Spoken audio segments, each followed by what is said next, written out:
राज्य सरकार बेहतर स्वास्थ्य व्यवस्था का दावा करती है, लेकिन धनबाद के बीसीसीएल कंपनी के अस्पताल की तस्वीर हकीकत बयां कर रही है।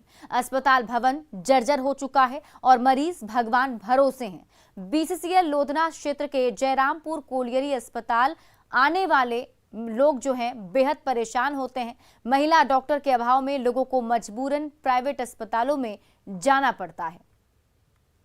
बीसीसीएल के स्टोर रूम में, ड्रेसिंग रूम में कैसे सामान बिखरा पड़ा हुआ है, कोई भी सामान नहीं है। डॉक्टर का जो केबिन है वो भी एक कबाड़ खाना बन करके रह गया है। इसलिए बीसीसीएल प्रबंधन से मांग है कि एक चिकित्सक अस्थायी तौर पर यहाँ दी जाए। करीब हम 25 से 30 वर्षों से काम कर रहे हैं और यहाँ तो जितने तरह के मरीज बोला जाए सभी मरीज आते हैं। जो हमसे हो पाता है हम करते हैं, बाकी को रेफर कर देते हैं। अभी 5-6 साल से कोई डॉक्टर उपलब्ध नहीं है, तो जितना भी बन पाता है हम अपने असर से करते हैं, बाकी को सेंट्रल हॉस्पिटल या गिरवारे हॉस्पिटल भेज।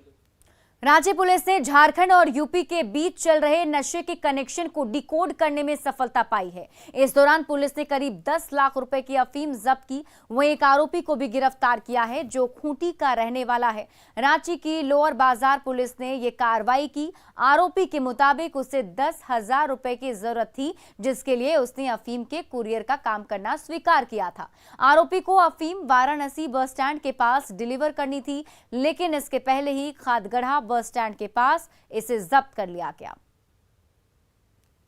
मैं एक बाजार गया था सर, मुझे पैसे की ज़रूरत थी सर, तो मैं वहाँ काम खोजने के लिए गया था सर। तो वहाँ से मुझे किसी से बात हुई सर, फिर वो मुझे बोले कि एक सामान है सर, तो उसको लेके जाना है, तो बदले में तुम्हें 10,000 रुपये मिलेगा बोल के बोले।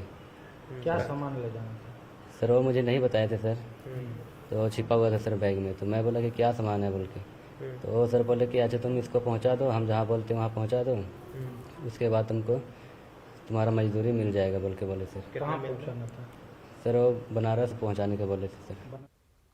गिरिडीह के मुफस्सिल थाना क्षेत्र में अवैध कोयले के उत्खनन पर सीसीएल और मुफस्सिल थाना पुलिस ने बड़ी कार्रवाई की। यहां भूतनाथ और ओपन कास्ट में अवैध कोयले के उत्खनन की सूचना मिली थी।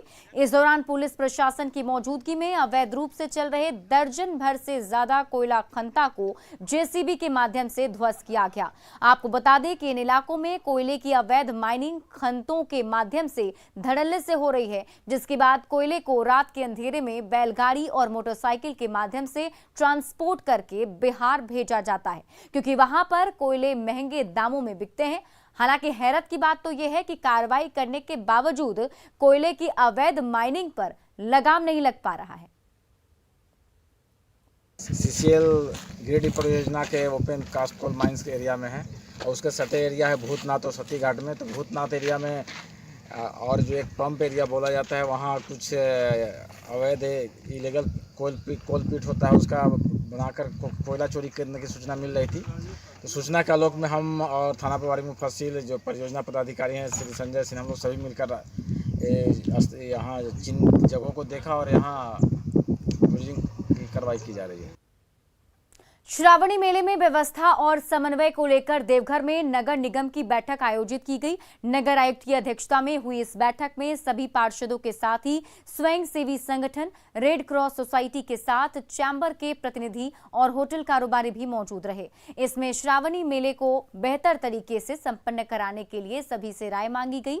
इसके तहत शहर से अतिक्रमण हटाने और पॉलिथीन मुक्त करने के साथ ही कांवरियों की आने वाली और जाने वाली सुविधाओं पर रायशुमारी की गई। नगर आयुक्त ने सभी के सहयोग से काम कर मेला को सफल बनाने का भरोसा दिया। जो समस्याएं हैं यहाँ पर आपसी समन्वय का जो भी थोड़ा बहुत अभाव है, जैसे जो यहाँ के बहुत सारे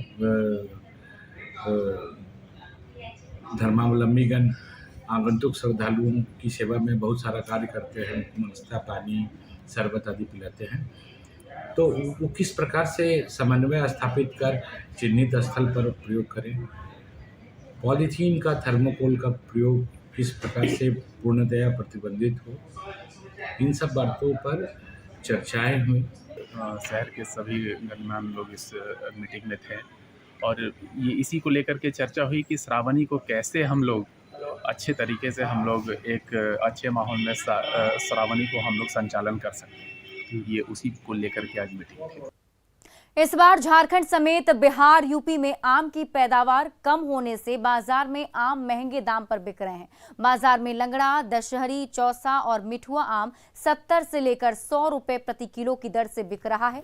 फिलहाल रामगढ़ के फल मंडी में कम अभाव होने से लोगों को महंगे दाम पर आम खरीदने को मजबूर होना पड़ रहा है। फल मंडी से अधिक जानकारी दे रहे हैं संवाददाता जावेद खान।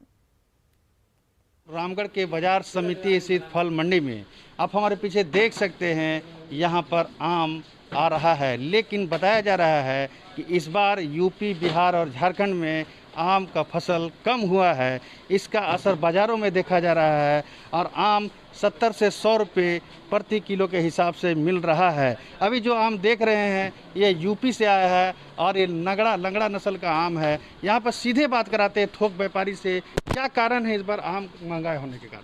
इधर फसल ही कम हुआ है और अब सिर्फ यूपी के एरिया का आम बच रहा है, इस कारण रेट वहाँ भी टाइट है, लोडिंग पॉइंट में भी, इसलिए हम लोग मजबूरन है बेचना टाइट। कौन कौन सा वैरायटी आ रहा है? अभी फ़िलहाल लंगड़ा और दशहरी, और थोड़ा दिनों बाद चौसा आएगा और अचानक से आम ख़त्म भी हो सकता है 15-20 दिनों में। ऐसा कुछ नहीं है कि चलते ही रहेगा 1.5 महीना 2 महीना। अच्छा, अभी 2 वैरायटी का आम यहाँ पर आ रहा है? हाँ, मेनली लंगड़ा और दशहरी। तो बाजार में आम महंगा होने के कारण क्या है? फसल ही कम हुआ है इस बार। अब वो कारण हर एक एरिया का फसल कम था, चाहे वो आंध्रा का आम का बात किया जाए, चाहे बिहार का, चाहे यूपी का, किसी भी जगह का आम इस बार कम हुआ है। पहले यहाँ पर कहाँ का आम पहुँचता है इस मंडी में? इसमें आंध्रा का, यूपी का, बिहार का, बंगाल का। वैरायटी आता है साउथ से? आंध्रा से मेनली जो वैरायटी है वो बैगनफली, तोतापुरी और गुलाब खास। तो आप समझ सकते हैं यहाँ पर पहले आंध्रा से आम आता है, बैगनफली आप समझ सकते हैं बाजार में काफ़ी मशहूर है। एक और विक्रेता से बात कराते हैं, बताइए क्या दिक्कत है इस बार आम को लेकर? आम बाज़ार में महंगा बिक रहा है थोड़ा, और महंगा बिकने का कारण यही है कि आम कम आया है इस बार। फसल कम हुआ तो कम तो आना है, इसके कारण थोड़ा बाज़ार में दिक्कत चल रहा है। महंगाई का रेट चल रहा है, लोगों को महंगा आम खरीदना पड़ रहा है, यही दिक्कत है। बाज़ार में क्या रेट चल रहा है अभी खुदरा? अभी खुदरा में लंगड़ा बढ़िया 80 से 100 रुपये किलो। 80 से 100 रुपये? 80 100। तो आप समझ सकते हैं बाज़ार में लंगड़ा 80 से 100 रुपये प्रति किलो के हिसाब से बिक रहा है। ऐसे में इस बार आम बहुत खास हो गया है। इसका कारण भी आपने समझ लिया है कि इस बार आम का उत्पादन जो है दूसरे राज्यों में कम हुआ है। ऐसे में समझा जा सकता है कि इस बार आम के शौकीनों के लिए आम खाना काफ़ी महंगा सौदा हो सकता है। जावेद खान, न्यूज़ 18 रामगढ़। जमशेदपुर की गृहिणी रूपा झा के हाथों से बनी मिथिला तस्वीरें देश ही नहीं विदेश में भी धूम मचा रही हैं।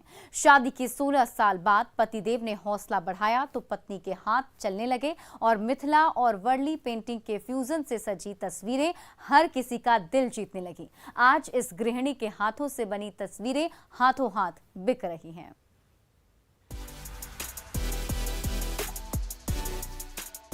मिथिला पेंटिंग के चटक रंगों से सजी इन तस्वीरों को देखकर भला कौन नहीं वाह वाह कर उठेगा।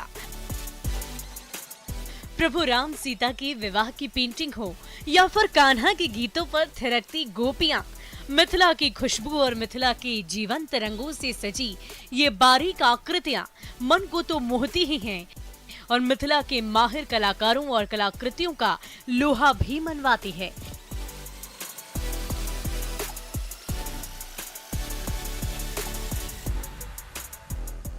पर ये जानदार तस्वीरें किसी एक्सपर्ट पेंटर ने नहीं की, बल्कि जमशेदपुर की गृहिणी रूपा झा के हाथों का जादू है।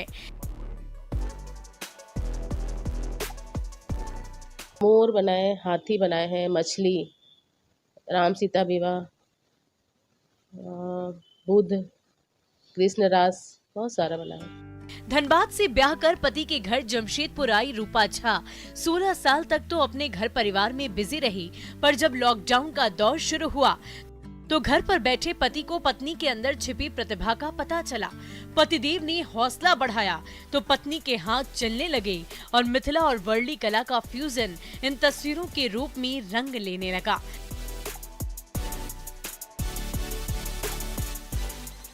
देखते ही देखते रंग बिरंगी तस्वीरें आकार लेने लगी और रूपा झा का जादू घर से बाहर भी प्रसिद्ध होने लगा। फेसबुक में डालने के बाद बहुत सारा अच्छा रिप्लाई मिला और प्रोत्साहन मिला। उसके बाद से